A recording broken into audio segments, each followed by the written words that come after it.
don't one even day. you don't even know where your YouTube channel is apparently. Apparently can't find it. Oh well. My internet connection also occasionally just like in the last like two episodes has not been what it should be. But I don't know if It's that's the all internet or my laptop or what it is. But here we are. our internet, our Wi-Fi was so spotty when we first moved to this place for so long. Like it was awful, and then one day it just like got better. And it's one of Well, those, that's I good. feel like Wi-Fi, like internet and Wi-Fi are sort of like self-service. Like there's a whole, there's a network of people, like a whole, like companies and people and teams and all this stuff like working on it. And I have no idea how it gets fixed, but like when it does, I'm like, oh yeah, that's sweet. Yeah, like You're thank like, you so cool. much. Like, I actually have no idea how Wi-Fi works. Neither do I. I yeah. mean, like, And you're like, but when it doesn't work, you get so mad. yeah, You're you're like, like, what? wow, I This is can't absurd. believe this. And then when it gets fixed, you're like, oh, cool.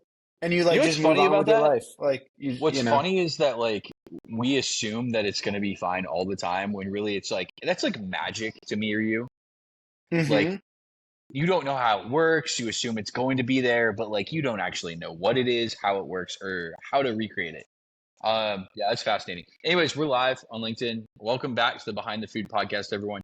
We've renamed these episodes that I'm about to do with Dan Sachs to Behind the Wine, where we're going Yay. to explore different kinds of wine, how to pair wine, and all of that good stuff. I am super into wine. Dan, who is my roommate from college, is really, really into wine and knows a lot more I about it than I do. not even your roommate, your freshman year roommate. He's my freshman year roommate. Like It's a different kind of friendship. You like we it, and it I mean we were like the good freshman year roommates. Like that I would say that's like an 80-20, probably 80% bad most of the time, yeah. 20% like it works out, you know. I've seen it go so south. And for me and Megan, it went really, really well for both of us. Because like That's true. Yeah. I, Yeah. yeah, I'm still like best friends with you and Bailey. So it's really Yeah. weird. Um, Wild. anyways, let's go ahead and get into it. I think to start off, do you want to just like introduce yourself and like Yeah. the wine and stuff? My name's Dan.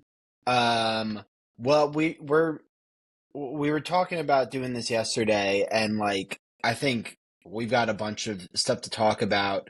But I love wine. I have loved wine ever since I was in college and I started drinking because I totally didn't drink before college, like not at all. And no, and so I got really into wine, and I lived out in LA for 5 years. And when I was out there, I think it was like the first year I was out there, I found a wine bar called V Wine Room, which is still out there. It's changed ownership a few times, but it stayed. This is my cat. He's chilling. Um, but it stayed out there, and it was this really great wine bar where uh, the bartender there was very knowledgeable, and he was really good at teaching people about wine and not being pretentious about it, which is like a big thing that I'm against. I think like wine is a luxury good at its core in many ways, and it's sold as a luxury good, I think, in many ways. But um I love like I studied wine to a certain degree. I have my WSET level two, level one, and level two award. Um I love like I go to vineyards a lot. I got married outside Bordeaux. Like You're super into it. I do. I just love wine, and I love talking about wine with other people who are A, smarter than me and learning about it, but B, also who just like want to learn about it and may not know a ton. Because it's one of those things, it's like, you know, I know your whole podcast is about food, but it's like food. It transcends a lot of cultural barriers, and is a really cool way to connect and meet people and learn about their culture and their history and their town and where they're from and how they're proud of it. And so it's just a great product. I think it's such a cool thing. It's an art, you know, at its highest of levels, and it's just it's a great community. I found there are the pretentious people, but there's so much more beyond that. There's so many kind, knowledgeable people that want to teach you about it. So I'm excited to chat about it. Yeah. And every time I've ever gone to like a good vineyard, it's been like honestly one of the like best experiences of my life because it's like So much fun. Usually the people are extremely friendly. If you've Yeah. never gone to a wine tasting, it's like that's something like you should do as an adult. Like, and I don't know, it's definitely like it's not it like elevates it for some reason. For me, it was like I just elevate alcohol for the first time beyond like getting drunk to like some sort of other thing that was like so much more fun. Dude, I mean, it Cool, was man. like, Well, when you're young and you're just like, I want to drink to drink, because you're out with your friends or whatever. Yeah, but like the fun thing about wine is as I've gotten older, it's like, oh, I can spend a little more money on a nicer wine and just have like a bottle with dinner and split it with my wife and enjoy it. Yeah. So yeah, it's cool. I'm excited to chat about it. Where do yeah. we dive in? I think where we're going to dive in is when we were originally talking about doing this, we were like, how do we introduce the subject? And you were like, dude, seasonality, it's Thanksgiving. So like, let's talk about like wines that you can take to Thanksgiving. For anyone that listens to this, like the whole point of this episode is like, if you want to figure out like what to take to Thanksgiving dinner and you don't want to cook a food and you want to take a wine instead, Dan has come up with some options that you could totally use. Um, and so we're going to start there.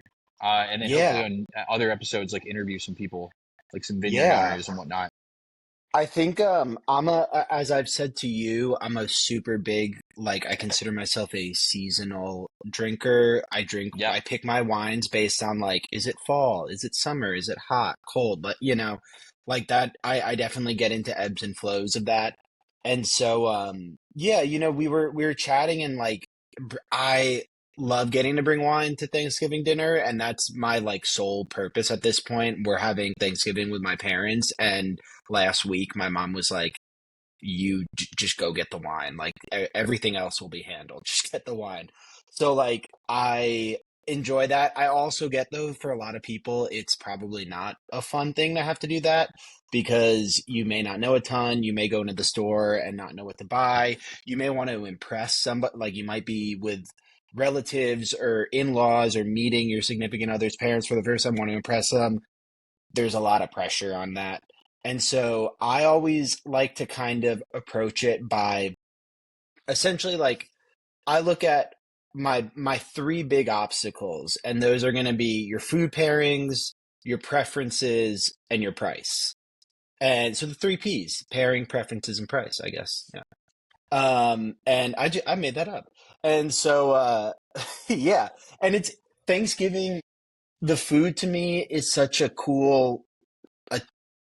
it's a cool attempt to pair wine with, and it's also like a little intimidating because there's so like it depends on your family and what you guys make, but there's so much food.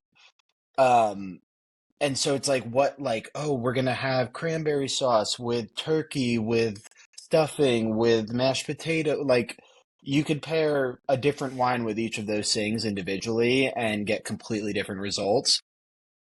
And so for me, it's always like, look, you don't. I like to go into Thanksgiving with something that's not super heavy. Like sometimes people are really into like, a big bold like Napa Valley cab, and that to me does not scream Thanksgiving just because it's like usually you're drinking most of the day, even if you're not drinking a lot during the day, it's pretty consistent. And so it's like I always tend to go with something for Thanksgiving that's a little more on the like, you know, light to medium body, not too crazy, not too in your face, not something that's going to overpower a lot of the food. Especially because you're having things like turkey, which turkey's not a very strong, it's not like steak, you're not like kind of combating that. So, um, I always say when you're pairing, like try to just take a broad step back, say like, oh, maybe you're doing like mashed potatoes with a lot of butter and gravy. You're like, oh, a lot of fatty foods. Let's get a wine that's just like very fruit forward, kind of the fruit's gonna be elevated by those salty flavors in the food. And then also like trying to cut through some of the fat with like a good acidic wine, something that will kind of like help get rid of that clingy fat feeling to your mouth. So, when it comes to pairing, I would say don't try to like make it mix and match with every single thing. Take a little bit of a broad step back, see what's going on with your menu and all that. Um, and yeah, just like I would say don't overthink it on the pairing. It's, it's a wine that you just want to enjoy. You got the kids. I hear them. Did you hear it? Did you hear that? Was it something breaking? No, no, no. Asher has a fishing pole, and it has a little Mm, rubber fish on the end, and he's been mm. casting it, and he casted it into my TV earlier, and broke the TV. But like that, such is life. Don't give your kids fishing poles and put them inside. In Like in house, yeah. that's You live in probably, Montana. You should just throw them by a river for the night. Be like, I don't know. That's why I said survive. like time to survive. Anyways, I have a ton of questions. So like if you are going to Thanksgiving, like you had mentioned, like light bodied versus like heavy, um, you envisioned like acidic, uh, and like all kinds of other things. Taking a step back, like what do you think? Like if you're like picking a wine, what are the like things that like describe a certain wine? Like I think everybody knows there's red wine and there's white wine, but like Hmm. what are the other things that people use to like describe like a wine, like in general? Yeah. So there are you would break it down like if you go to like a really fancy wine tasting and you watch people who like are really really into wine drink wine. There's kind of like an approach, right? They'll look at it, so they'll observe like the color of it and Stare at all it. these, there we go, yeah. And all Yeah. of them, like everything that they do gives off a clue about the wine and what it is or what the profile of it might be like.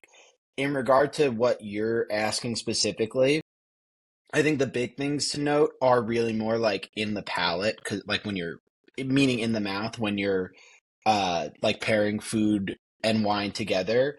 And so there are the kind of like characteristics of wine would be your sweetness. So how sweet is the wine? Is it like a dessert, like a port? Like is it really sugary and sweet? Is it like a medium or a medium sweetness wine?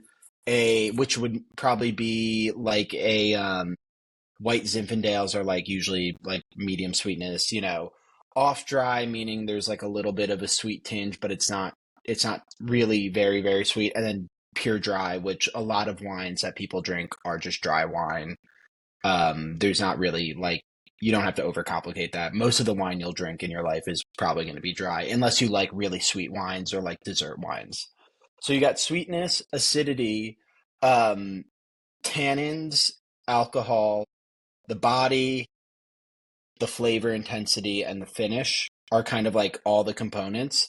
Yeah. Um, to What is go the through body? them, so the body is how it sits in your mouth, and essentially, like a good way to think of it is like a light-bodied wine would be very watery almost, and a full-bodied wine would be kind of like the imagine the texture of milk, not like the taste of milk, but the texture of it, like the way it feels in your mouth.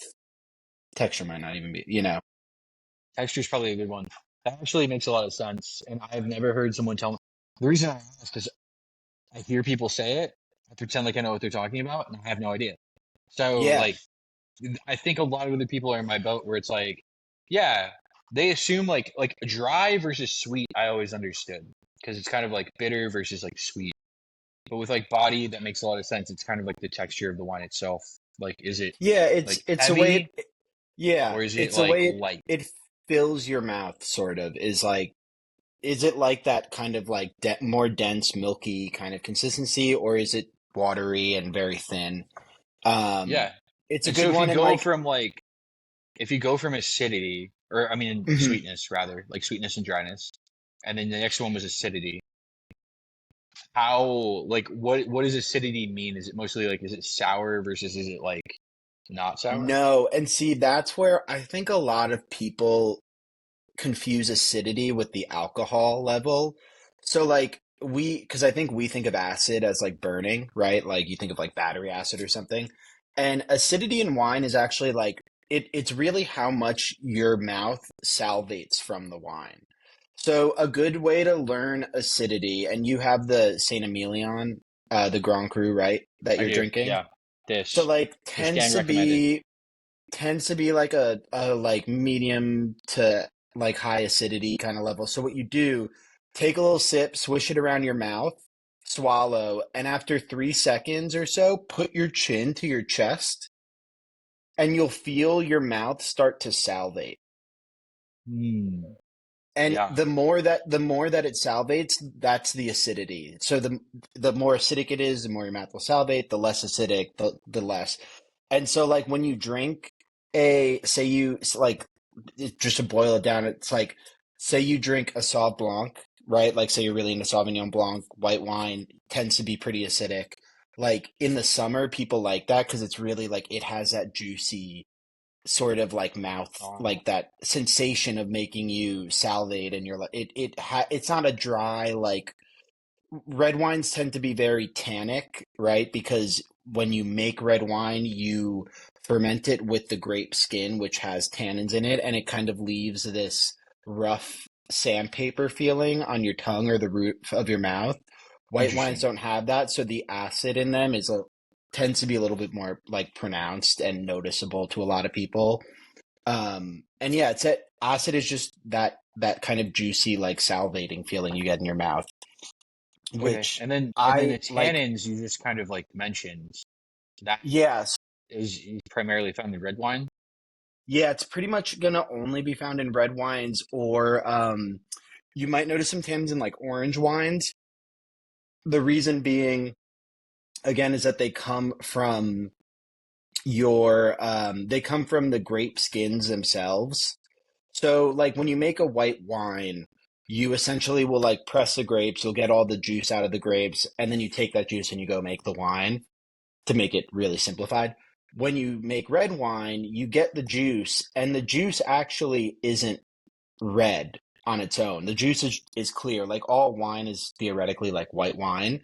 But what they do is they then macerate it and they will ferment it with the grape skins, which give it color and tannins. And tannins are that Interesting.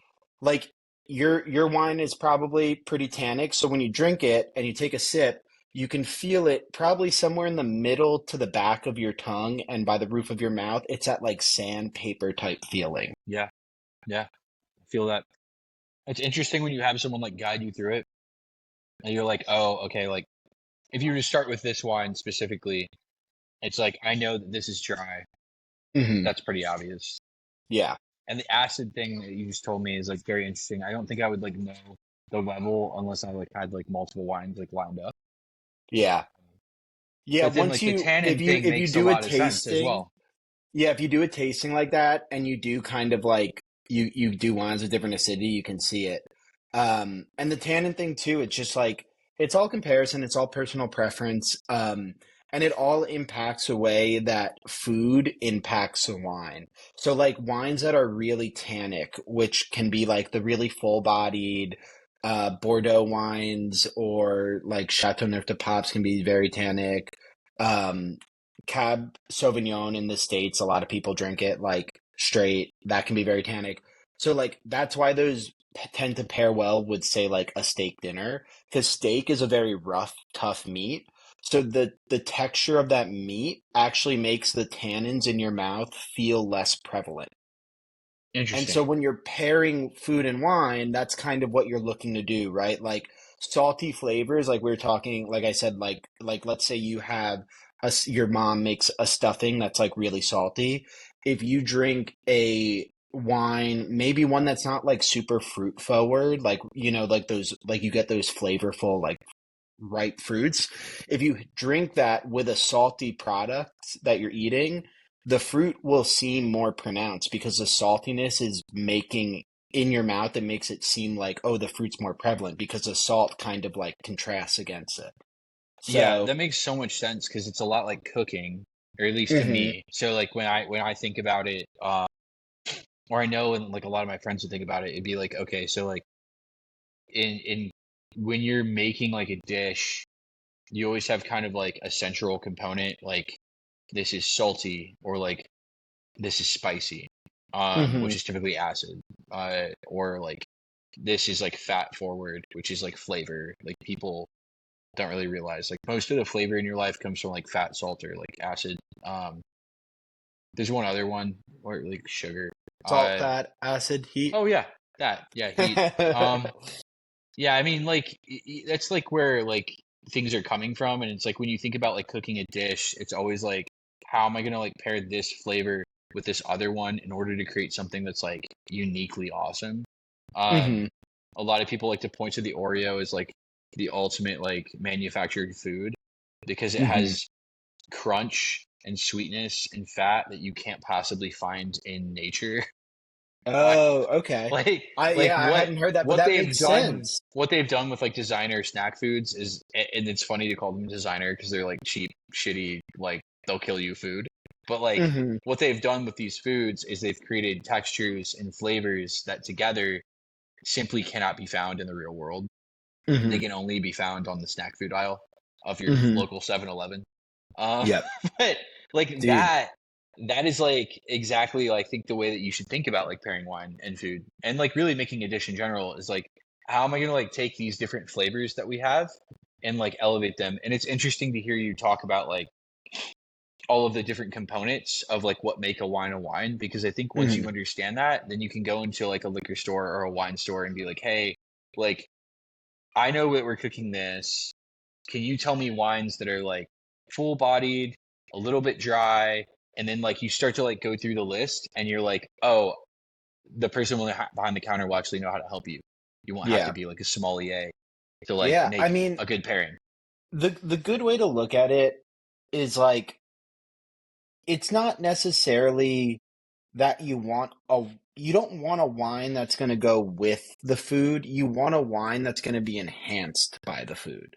So Yeah. like let's say let's say you make your famous homemade mashed potatoes that have like a pound of butter in them for Thanksgiving, right? Like we all know what fat feels like in our mouth, and if you don't, just like eat something fatty and just like or greasy, and like sit there and see how it feels. Like it coats your mouth. It's very like almost glossy in your mouth. It's a lot. And so then you think, oh, well, what if I have this dry wine with high acidity in it? Like that will help cut through all of that fat. The acidity, which might be overpowering on its own, is actually eased a little bit by the fat in your mouth already, and it kind of breaks everything apart. And so it's like you want to pair, it's not about necessarily making the food taste better, it's actually kind of about making the wine taste better with whatever food you're eating. Interesting. And I always kind of yeah, thought about it like the other way around, that the wine itself was supposed to like elevate the food. But like in your yeah, and mind, the like like food is supposed to elevate the wine. a good example is like a lot of people kind of like to go with the whole like, oh, but like a heavy red wine and chocolate, right? Like that's kind of like a common pairing, but wine, dry wines and sweet goods usually don't actually go good together because sweet goods are they're sweet, they're sugary, and they make wine seem bitter because they're sweet and sugary. You can't really overpower the sugar, that sweetness with a dry wine, which is why people drink dessert wines like, port or Santerre, whatever, because it actually overpowers the sweetness and it makes like you're not getting overshadowed by whatever your dessert is essentially. And so it's like you kind of want to actually make the wine the star if you're like really getting into it.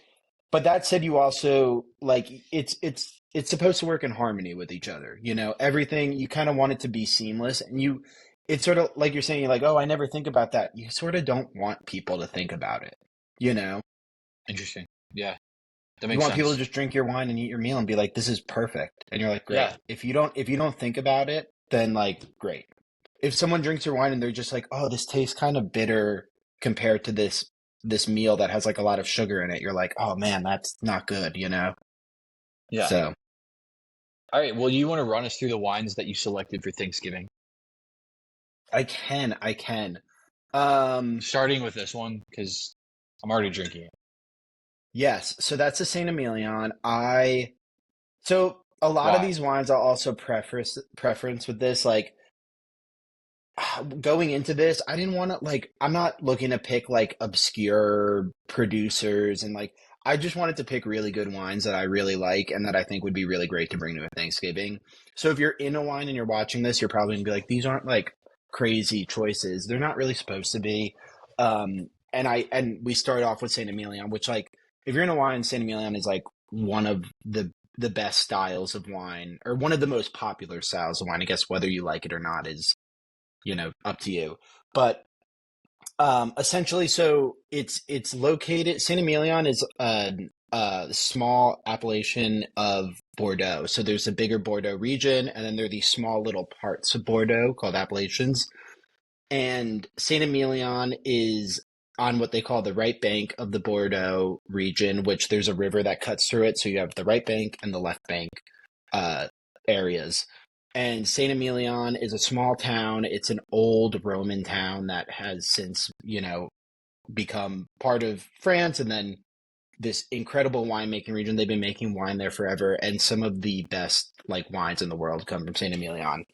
They're really great wines. I think they're super good if you're looking to impress someone on this Thanksgiving. You can find really nice, like you can find really high end Saint Emilions, or you can just find like really good, slightly higher price, but like incredible, incredible wines. They are so Saint Emilion in Europe, places where these regions where they grow wine, a lot of times they have these very strict rules on what you can actually grow there. So it's not like America where you go to vineyards and it's like, oh, we make Pinot Noir and Cab Franc and like that. Like these vineyards out there grow two or three varietals. That's what they grow. That's all that they can grow. If you want to label your wine as Saint Emilion wine, if you're coming from Saint Emilion, it has to be the majority of it is going to be Merlot, like 70% Merlot. And then they blend it with, it's usually some blend of Cab Sauv and Cab Franc. Sometimes there are others. It depends on the vintage, though. It changes all the time. But that's kind of like the formula that they use, and they're really incredible wines. Like, I mean, you're having it. You can probably. I'm not drinking a Saint Emilion right now, but like, I will go ahead and tell everybody that it is actually quite good. I was surprised because I think I was kind of expecting it to be a lot fuller bodied of a wine and a lot drier than it actually is. But it's quite refreshing. Because I'm over here drinking it without food, and I'm like, this is pretty good. Generally, when I drink a red wine, I'm generally drinking it like with food. I'm a white wine guy, so like big white wine, like Italian wine person. That is me. So like, I have not like really ventured outside of Italy for a very long time when it comes to like wine. But I actually really like this, and I know you personally are like obsessed with Bordeaux, so like this made I it good am. and Well, exciting for me because I was like, I get to try things I've never tried before. it's great. It's a cool region. It's fun. Like you go from Saint Emilion to like on the right bank to like the left bank, which is famous for like Margaux and Haute Medoc and some of the and like the wine change, the style just changes so much, even though you're, 2 hours away from each other kind of thing. And so it's a really cool, I mean, the Bordeaux obviously is famous for its wine. There's like a whole history to it. When we were in Bordeaux a few years ago, we went to the Cité de Vin, which is the wine museum out there. It's a massive wine museum. They have the whole history of Bordeaux and like why it became famous, and how its wine empire kind of built up over time. And it's a really, really interesting story that if anyone is into wine, like go into the history of Bordeaux. There's politics, there's like marriages between like royal families, or like it's really, really cool. But they take their winemaking very seriously out there, which is nice. When we go out there, like when you go on vineyard tours, like you were saying, like they care, they're passionate, and they really believe in what they produce in terms of wine. And so Definitely. it's a great wine. It's a good one for like if you have people coming over who like, kind of going into like one of our other conflict areas of preferences. If you have people coming over who tend to like full-bodied wines, this is probably a good one. It's not super super full-bodied, but it's got the kick to it. It has really great like some red fruit, some black fruit flavors. They're aged in oak, so you get some of those oak notes of smoke. Like it really does go well. It's a good early winter wine. It's not super heavy, you know. It's not going to be like something that just makes you fall asleep right away. You can definitely have it for the evening and be pretty good. Um, It tastes like I Christmas just time, which is it's a great. great one. It's a I great love the one. fact that it tastes like Christmas time. We're gonna You were have talking about during pairings. You were talking about pairings before. What yes. would you what food ideally at Thanksgiving would you pair this specific wine with? Like what made you think of it? Ooh, I mean, I think originally when I thought about it, it was a little more of a like, how do I find a wine that satisfies those people who want like the more Okay. full-bodied type Yeah. wines. In terms of pairing though, like it does go really good with like roasted meat. So obviously you've got the turkey. Um, it can go really well with sort of earthy flavors as well. Like I don't know, like maybe mushrooms are going to be on your table. Maybe you've got like some herb heavy meals. Those will probably go really well with it. Also, Now that you're saying the earthy thing and then like the roasted meat, I just like I tasted it. I want to taste it again and just be like pot roast. Like I yes, would drink this yeah, with no pot roast pot roast would go immediately. super well. Salty cheese. This will go very well with cheese. Obviously, the French love their cheese. Um, I think now that you bring it up, you were talking about like wine tastings earlier. One of the best wine tastings I ever went on was this vineyard in California that we used to go to a lot.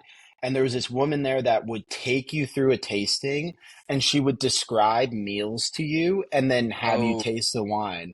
And it was so cool because it was just like, like it's that moment where you're like, oh, I'm thinking of having this with like herb roasted chicken. And you're like, yeah, that would work, you know? Yeah, like then that'd you're be like, a good oh, one for oh, this. that works. Yeah. No, I Yeah. love that. So what wine are you drinking right now? This is a summer champagne. It is from the Loire Valley. It is a wine. I wasn't gonna drink it tonight because we're not actually talking about it, but I opened it the other night because a friend of mine gave it to me, and it's really good. I do really like it. I studied in the Loire Valley for a summer. So it does hold a special place in my heart. This That's is cool. 100% Cab Franc. So it's like a medium to full bodied wine. It's very fruit forward. It's this one is meant to be drank pretty young, so it's a 2022. That's the other Saint Emilions. If you really want to impress someone at your Thanksgiving dinner, Saint Emilions are very age worthy wines. It can be aged for quite a while. And so wine as you age it develops what they call tertiary flavors or tertiary notes. So you have primary aromas and flavors, which are the flavors that are given to the wine from the grape itself. You have secondary, which are given from the sort of the fermentation and aging process. So like, was it made in steel barrels? Was it aged in oak? You know, those kind of things. And then you have tertiary flavors, which come from the bottle aging of wine. And tertiary flavors for wines that age really well are like a very sought after thing. It's when you like see, I'm not sure if you've ever watched the documentary Somm, but there's always kind of like people laugh at it when they're smelling the wine and they're like, I'm getting forest floor and decaying leaf. Like those are the tertiary notes, and they're usually Forest. signs. Yeah. But like if you think about it, think about going on a hike in the fall and that smell in the woods. Like that's the smell, you know? You're getting forest floor. Yeah, like Forest floor. that's a real smell. I smelled that recently a few days Mm-hmm. ago. That it's like the dead leaf smell, which Yeah. I mean, we as a society are really excited about dead leaves. Dude, We get it's really a great pumped. scent. Like you can say what you want about people smelling wine and thinking that, but it's a great scent, you know, if it It is a comes great up. scent. So It's a great scent. It's a great description. yeah. Cool. Well, on the white wine side, um, what are some like recommendations? Because I feel like because it's turkey, because it's mashed potatoes, because like you said, you could go with like something that's a little more like fruity, Hmm. a little more crisp. Like what would you recommend that people take to Thanksgiving dinner on that kind of side of the I guess the aisle? I love one of my favorite wines is Sancerre, which is essentially it's just Sauvignon Blanc, but it's from the Loire Valley specifically. It's from a specific sort of like subregion of the Loire Valley, and it's it's real. What's fun about it, in my opinion, and some people hate this. So if you are like, I don't know if I want that, I I get it. Don't drink it. But Sancerre, so Sauvignon Blanc has what you would call like an herbaceous note to it, and I essentially think like fresh cut grass, like the smell of fresh cut grass, and that is a big prevalent aroma in Sancerre, which like end of summer kind of like fall that I just love that aroma. I love that in Sancerres. They're really crisp. They're really you can get some like really good citrus notes on it. You get those grassy notes. You get like tree fruits like pear or maybe like green apple. Like really enjoy that wine. I think it's really good. I think it's good for like if you have some fatty foods and you really want to cut through them. Very much enjoy it. If you like Sauv Blanc and you kind of want something a little more like robust, Sancerre is a good one. For buying it, it's a little hard because they often kind of just rely on like the higher the price, the better the Sancerre. There's not really like Saint Emilion has like a tiered system essentially. Yeah, Like you're drinking a Grand Cru, and then there's like you have like Village Wine, you have Grand Cru, you have Grand Cru Class A, you have, like so you can go to the store and you can see like, oh well, this sits here on the pyramid of all these wines. Sancerre is more just like if it's more expensive, it's better quality, but that's not always true. Like, interesting. Yeah, I feel like that is one of the things about wine that people misunderstand, which is that like occasionally you can find wines that are like not ridiculously expensive, and that wine happens to be, I mean, it's also personal preference, but like that wine will happen to be like one that's really good. Like for a yeah, while, and this sounds absurd and like slightly sacrilegious, but like I was very into Gewürztraminer. I don't know oh why. yeah.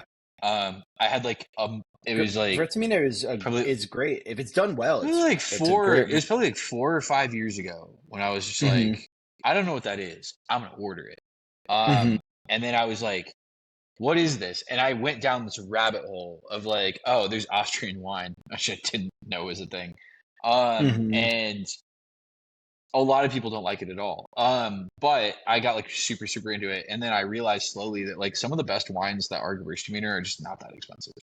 Um, No, yeah, so when we were at the wine museum in Bordeaux, I read this story.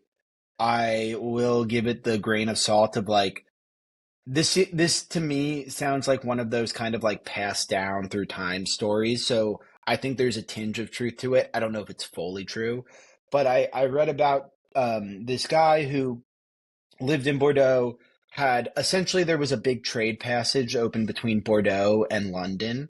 And that's why, like, that's part of the reason why the Bordeaux wines became so famous because they were getting shipped to London and into this big market. And so this dude owned a pub in London, this French guy, started bringing his Bordeaux wines up there and selling it. And one day realized that if he sold them at higher prices, the English thought that meant it was a better wine. Not Interesting. regardless of whether it was or wasn't. He just was like, "Oh, if I sell it at a higher price, they think it's You're nicer." like, dude, this one's $300 a bottle. They're like, must be amazing. Yeah. And like don't like In fact, it's just trash wine. I've had $800 wines before. Like I have tasted them. They're incredible wines. You just don't need to do that unless you're really into it and you want to seek that out, right? Like you can buy a great if you want to impress somebody at a Thanksgiving dinner, you can buy a really great 35 dollars Saint Emilion wine that will impress and delight and be just as good as like a $90, small producer that they're getting their wine upscaled for whatever reason. Yeah, for And sure. that's not to throw shade to the small producers that do have to upscale their wine to like keep their. I mean, I know this is like partially a business podcast as well. Like they all have to make money. I fully get it, but like, At a certain point, I think like it would be really interesting to talk to people that like produce on the smallest scale because like I Hmm. know I actually have so one of my friends that was on the Forbes 30 under 30 with me back in 2023 is actually a wine producer Oh, cool. from my hometown. Well, not from my hometown, but From from Northeast, Ohio. yeah, from Northeast Ohio. They actually acquired so they acquired the winery from their family Okay. and then grew it and now they own that winery and then they started buying like other brands of like alcohol. Hmm. Um and obviously like us now they're in their mid 30s and like doing the thing, but like it was interesting to talk to them about like the unit economics of wine, and specifically like why they made some of the decisions that they've made, Hmm. um, just in relation to the fact that like yeah, like if you're gonna make they make like really low cost wines. Okay. They also make like some good ones, but like they make like this mass market low cost sugary wine. And it was Hmm. like why is that your flagship wine? And there's like reasons behind it as far as like grape harvest, time it takes to make, like a lot of things Yeah. that go into the wine itself where you're like if you were to change any of these variables, which having manufactured food myself, I kind of sort of know. Like I don't know, but like I sort of Hmm. have a feeling of like why things are done the way they are. Hmm. I would bet that like not a lot of people in the wine industry are like price gouging. Like that's not. No, well, There's no way. I think you get like a lot of industries out there, right? And I only know so much about this. Like, I'm not a middleman or producer or anything, but like the wine industry does have a middleman. You know, there are importers or distributors, and then there's like the wine shop, right? And so it's like every level it goes through, it does get marked up, and at some point, you know, you can go to vineyards in Europe and you can buy. I've bought wine that is over $100 in the States for 50 euros in France. Like, and there's the VAT, there's taxes, there's markup, there's everything. Like, it's a business. It is a business. I And think it does like, get marked up to your point, and much like the food industry, it gets marked up many, many times along the way. Where it's mm-hmm, like, if I told people how much it costs to make like a pint of cookie dough, mm-hmm, and then I was like, and by the way, I only make this much, they'd be like, but how is it this much on the shelf? And I'd be like, well, there are just like a lot of weird things going on in the food industry. And one of the craziest ones, like many other industries, and I hope this goes away. I really do. I really hope this goes away over the next like 100 years. yeah. Um, there are just a lot of middlemen for no apparent reason. So Where so like many, yeah. if you look at like the world like 200 years ago, it's like I kind of understand to a degree that like it Mm-hmm, was easier to gatekeep. It's easier to gatekeep. It's easier to like be like, hey, like you need to go to this distributor to get to this place. Like you got to like grease the right wheels and like do the right things to make sure your product's on the shelf at like this place that you want it to be. Or like if you want to import to our country, you're gonna have to use this importer, this guy, the random dude in New Jersey, and he's gonna bring your yeah, wine in and he's gonna mark it up. And why do we sell it to him and not to the store? They're like, oh, you can't do that. Like there's yeah. a lot of those things that happen, and I've actually seen it recently in food where there'd be brands that want to come here from like Europe or a brand that wants to come here from Asia and they want to like launch into the US market and they want to Mm-hmm, sell in like Whole Foods or Fresh Market or wherever. And they get preyed upon by a lot of like really shady people. yeah. And those shady people just end up becoming middlemen who take a margin and then like the product over time just becomes more expensive. And you're like, oh, it's Mm-hmm. expensive because it's imported. And it's like, well, that really now with tariffs it makes sense. But like before tariffs, it's like, why is it more expensive? And it's like, well, let me tell you. Yeah. Well, and to some extent, like wine, kind of what like we've been sort of hovering above. Like a lot of people don't know a lot about wine, you know, and Yeah. so it's really easy for middlemen and like bad people. I don't know if I can curse on your podcast. Like Yes, you it's can. so like shitty people can take advantage of people who don't know better. If you want a Bordeaux wine and you go to a wine shop and they're like, "Oh, well, we have this great Bordeaux blend." Guess what? That means it's not from Bordeaux. That means it's from probably California, and they're blending Merlot, Cab Sauv, Cab Franc, like some kind of combination of it, just Blending it like they up. would, just like they would in France, but it's not actually from Bordeaux, right? So it's like if you can go in and say, "Oh no, like I really want to try a Margaux. I've never had a Margaux, but I love Bordeaux and I want to try that appellation of that place." Like people, it's a lot harder for someone to try to take advantage of you, Yeah, comparatively. for sure. Um, a good rule again, and this is another thing where it's like I read this really great book about she at one point I think was like the youngest female sommelier in America, or maybe I don't know. She was definitely the youngest female sommelier in America at one point. There's a great book called Wine Girl. I highly recommend it if you want to get into wine and like that fine dining kind of atmosphere. It's really good, really great writing, great story. But this female sommelier talks about how when she started running the wine program at a restaurant that she, I think, still works at or started at, um, she would take the nicer wines and actually not mark them up really. She would mark up the not so nice wines because those are the ones that people who don't know anything tend to rely on because they're cheaper on the menu, But she was like the night like if you came in and you were like, "Oh my God, I want to get this Chateau Latour is not marked up that much." Like, and Chateau Latour is a great, great, great bottle of wine, is like this isn't marked up that much. Like it's expensive, but we should do it. This is a good opportunity to try a great wine with a great meal. Like to some extent, like those really the big producers in terms of like big names, like if you see them on a wine list for a competitive price, like even if it's high, if it's a competitive price for what the product is, like it's probably not getting marked up a ton.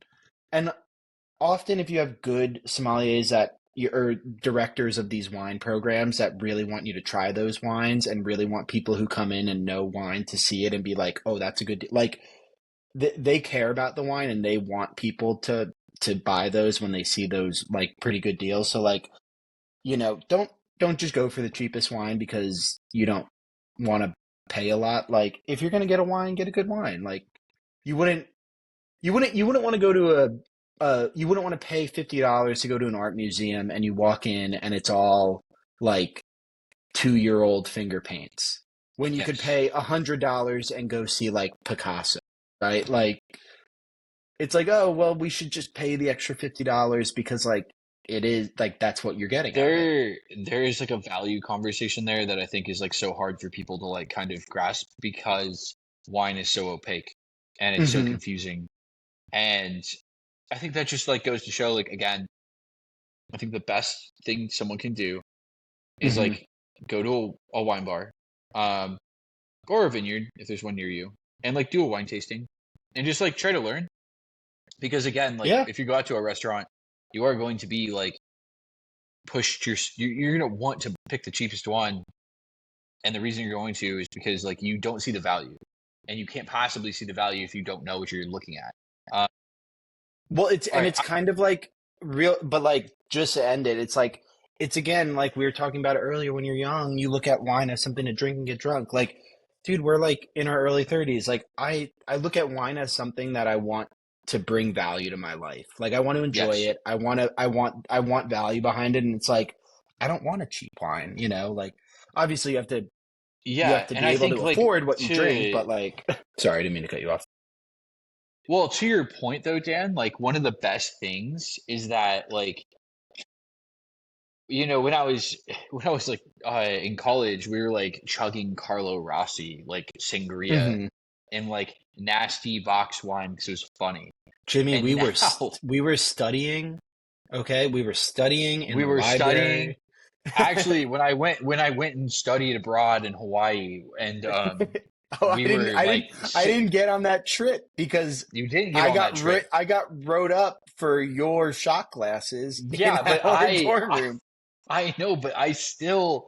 How did I get on the trip? What do you mean you didn't get on the trip because of the chocolate? What I else got did you I do? got wrote up. I got wrote up for other written up for other drinking Jesus Christ. Oh, issues. so you drink a lot. That's what you're trying to say. No, here, wait. Me and Jimmy. Look, there freshman is me year. and Dan. Yeah, I dressed as Captain Morgan and I drink a lot of it. And That I was was a beer. Yeah. when was that? That That was was at the White 13. House. That Yeah, was so at that the was White House. 13 years ago. Yeah. For anyone that's wondering, like right across from like Nashville West Shopping Center, where there's a Target, there's a house that's white, and we called it the White House, and we went there and we Yeah. drank a lot. Yeah. Feel so bad for those guys that owned that or rented that house. It was like, why would you I do don't. They this? did that every weekend. They wanted I that. know they were just like, we want people to come ruin our house. We want our landlord angry. That's what we want. hmm I think about that stuff now at 31. I'm turning 32 so soon. It's freaking me out. And I'm like, it's just so odd that like now I look at that and I'm like, that's the dumbest fucking decision. But Yeah. whatever. We could have done dumber things, but We could have done dumber things. No, but what I was gonna say is that like you go from that to being like I don't. Everyone that knows me and follows me here on LinkedIn knows that like I don't drink a lot. Like Mhm. other than this wine in my house, I have athletic brewing like everywhere, which is Yo, zero alcohol, right? athletic is great. I do That's love very athletic brewing. good. I love beer, so everyone also knows that. Like anyone that's hung out with me at a trade show knows. Like I love beer. I do love drinking, but like I shouldn't, and I don't a lot anymore. I can't work out at night if I drink, and a lot of the times I work out hmm because I have kids at night after I put them to bed. And so it's like if I'm going to drink, I do want to actually drink something nice. And the last time I drank I guess a lot for me is like me and Megan split a bottle of wine on her birthday a couple weeks ago, right? A couple weeks, 1 week ago, like 10 days ago. Um, and hmm like I think what people should be like after, especially like in the day and age when like people are drinking less and less, is like they should be after like an experience. So like if you're going hmm to have fun and you're going to drink, it's like for me, I would rather go out with my friends and drink, or like I would rather go to like Italy and go have a blast and go to like 3 vineyards and like sit on a patio and drink and eat really, really good like aged steak in Tuscany and like do my thing, then like get obliterated on like Miller High Life. Like, and I Yeah. think the rest of the world, like Gen Z is not drinking as much. And like when you look at it, it's like maybe that's what they want. Like maybe they simply want things that are like actually of value. Um, Yeah. and yeah, like wine is that. At least it is for me.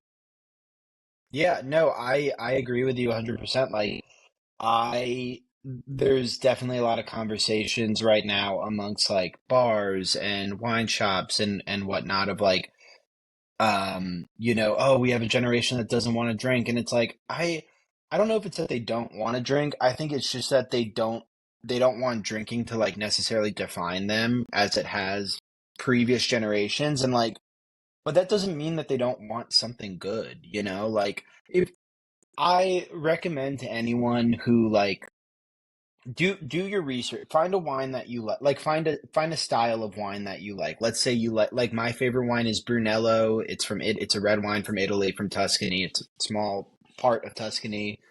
It's really, really, really great wine. It's incredible.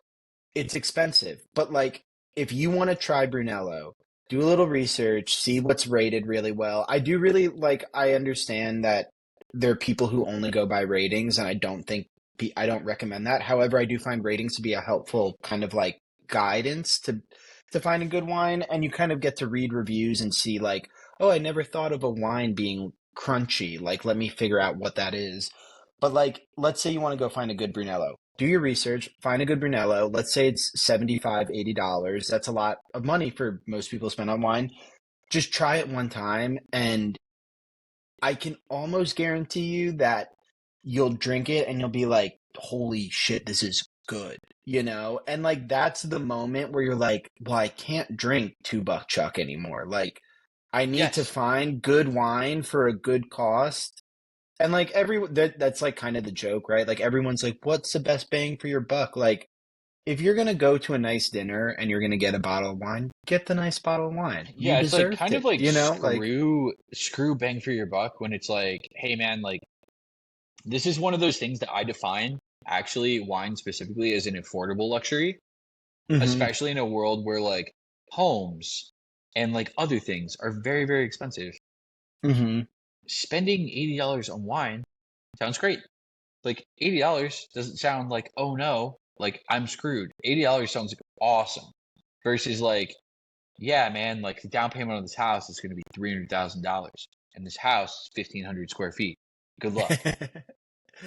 But That's also a you're different like, conversation. It's like getting coffee for yourself every day. Like Megan pointed yeah. this out to me years ago, where she was like, how much really is it for me to go to like a coffee shop every day and like have the experience and the aroma and the vibe of like I get to go to my favorite coffee shop.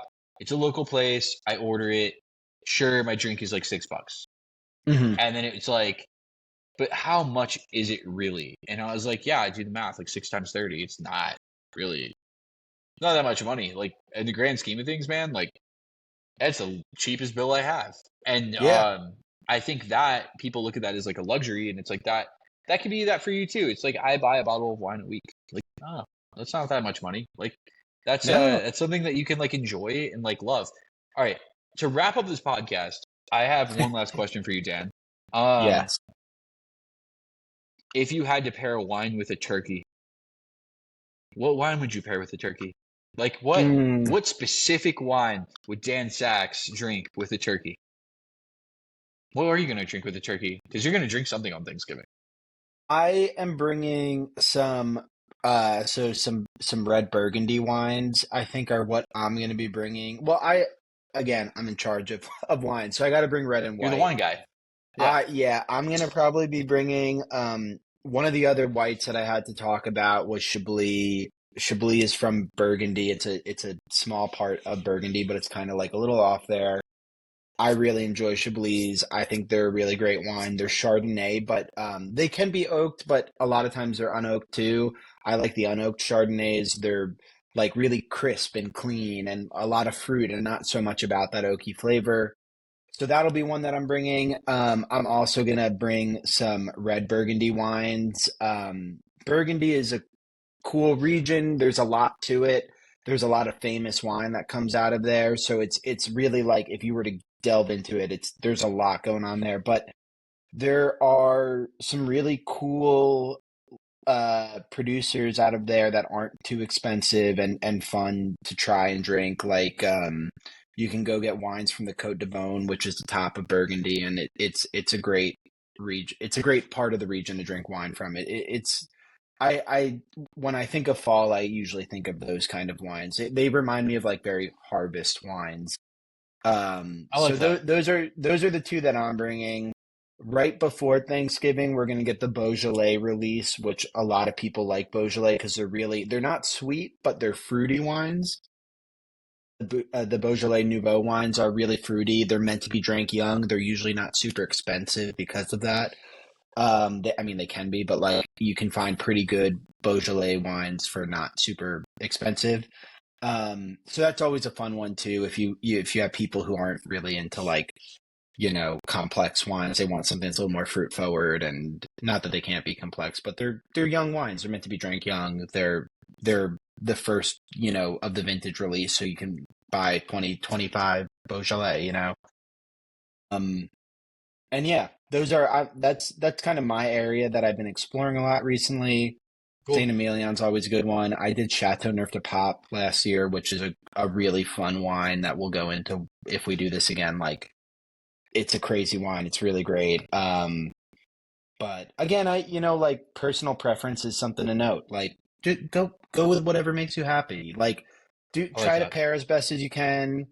Try to find something that's not super crazy expensive or that's in your budget. Like definitely, like those are the key things. But at the end of the day, it's Thanksgiving. Just get something that makes you happy and that you'll enjoy the Yeah. day with. Just get kind of hammered with your in-laws and it'll be fine. Like that's Yeah. how you should feel. You're like that's kind of the vibe. I love that. All right, Dan. This has been fun. This has been a lot of fun. We're doing Dude, this so again, fun. everybody. We're going to do this once I a month, know. We can maybe do. more. And I'm going to interview sommeliers with Dan. We're going to interview vineyard owners. We're going to interview people that make wine, drink wine. We're going to drink wine. It's going to be great. We're Um, gonna all we're right. gonna I'm excited. We're gonna go to Italy. I'm Wait, just dude, calling it. I'm calling it right now. we We're do a gonna podcast like from Italy. You know, what'd be we're cool? like It'd be cool is we could do yeah. a podcast from Cinque Terre. There's this really cool bar in Cinque Terre. Anyone that's not been there, you should go. Or Portofino. Northern Italy, on the coast. Just go there. You sit. It's a fishing village. People get hammered. Kids are swimming in the ocean. Nobody knows what's going on. I'm like, that's how I want my life to be. Dude, Part of me I wants to live in Italy for that reason. And I'm just like, I don't know how to make that happen. But we got engaged maybe. in Italy, and I can save the story for next time if we're running low on time, but I have a great vineyard story in Italy. What a great place. I'm going to Like save it for next time. great Because country. I should So go because I have to put my kids to sleep. Megan's going to yell at me. Everybody, this has been great. Thank you so much. All right.